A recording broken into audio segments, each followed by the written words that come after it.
For so many people listening trying to get fluent in English, it feels like there's something missing, right? It's not just about learning more words. hmm Or even mastering complex grammar.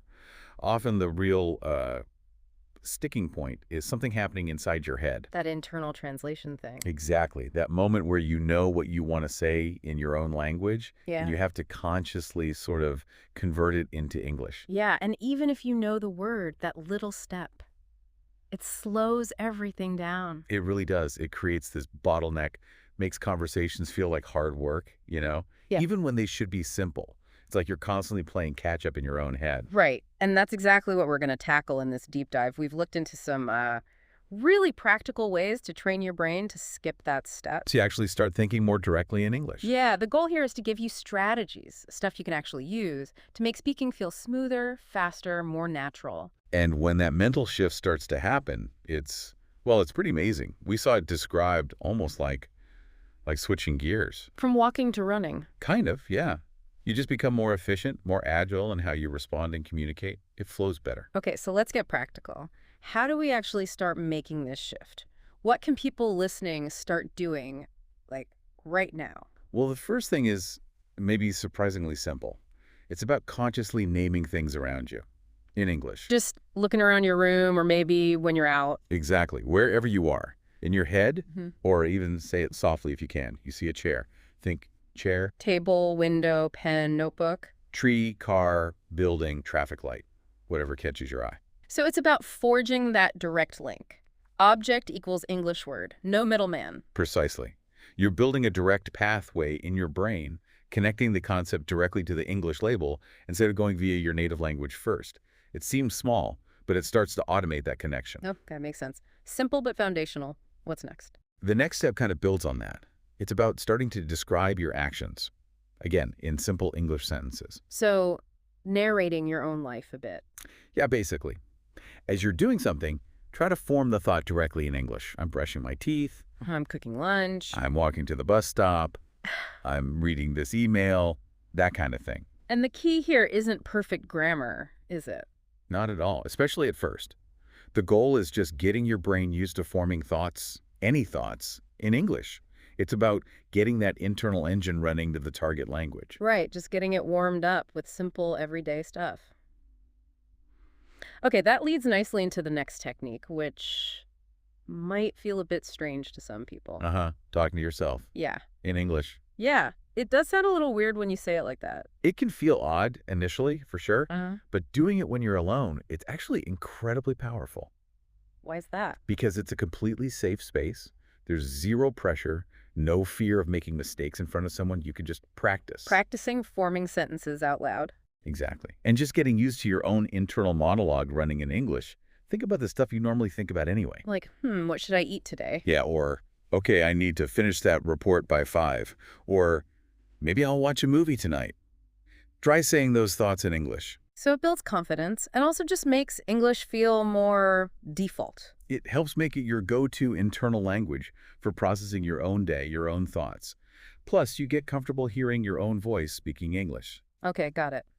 Now, there's a really practical tech tip too, right? Something most of us use constantly. Yes, switching your phone language. And your apps, maybe social media, things you use a lot, set them to English. It seems like a small thing, but it creates this constant kind of passive immersion. Yeah. You're seeing English terms, phrases, instructions all day long. In context you already understand, like your phone settings or your favorite app. Exactly. Oh. So you absorb vocabulary and sentence structures almost without realizing it. It just increases your daily exposure massively. It's like learning by osmosis, almost. Okay, and the last big strategy.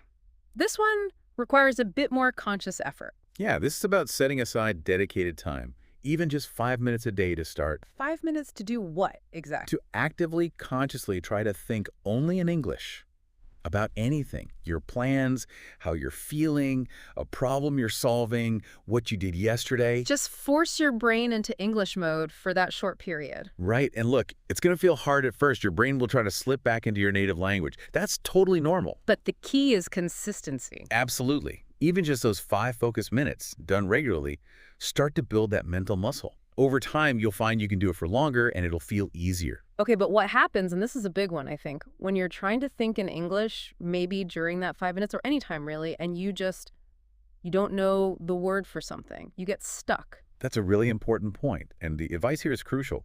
Don't just stop and give up or switch back to your native language to find the word. So what do you do? You try to describe it. Use the English words you do know to talk around the word you don't. Ah, okay. So if I can't think of a screwdriver. Yeah, instead of getting stuck on screwdriver, you might think, okay, I need that tool for fixing things. It has a handle and a metal part on the end, kind of sharp. You twist it. Gotcha. So you're explaining the concept using the vocabulary you have available. Exactly. It's called circumlocution. And it's vital for two reasons. One, it keeps you in English mode. You don't break the flow. And two, it actually practices your communication skills, expressing ideas even with limited vocabulary. That makes so much sense. It's like building a mental workaround. Okay, so just to recap the main strategies we've talked about. We've got naming objects around you, Describing your own actions in simple English. talking to yourself in English when you're alone, Changing your phone and app language settings. and setting aside that dedicated time, even just 5 minutes, to consciously think in English. And remembering that workaround, describing things if you don't know the exact word. And the big idea behind all of this is that learning to think in English really comes before speaking fluently. It lays the foundation. These little steps, done consistently, build that internal framework. Yeah. And it's so important to be patient with yourself during this. You will make mistakes. Your brain will resist sometimes. That's just part of learning, isn't it? Absolutely. Right. See mistakes as progress and just keep practicing consistently. It really is like building a muscle, like you said earlier. Exactly. The more you exercise that think in English muscle, the stronger, more automatic it gets. So maybe the final thought for everyone listening is, don't try to do everything at once. No, definitely not. Pick one. Maybe just start naming objects today, or try that 5-minute timer tomorrow. Yeah, just start somewhere. Start small. And notice what happens.